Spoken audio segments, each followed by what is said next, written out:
I'll guide you through how to cancel Amazon Prime free trial. It's going to take you less than 2 minutes, so let's get started. You have to first of all launch your Amazon shopping so you can access your Amazon Prime. Then you get logged into your account.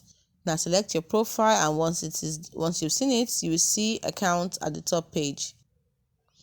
Open it. On another account, you will see orders.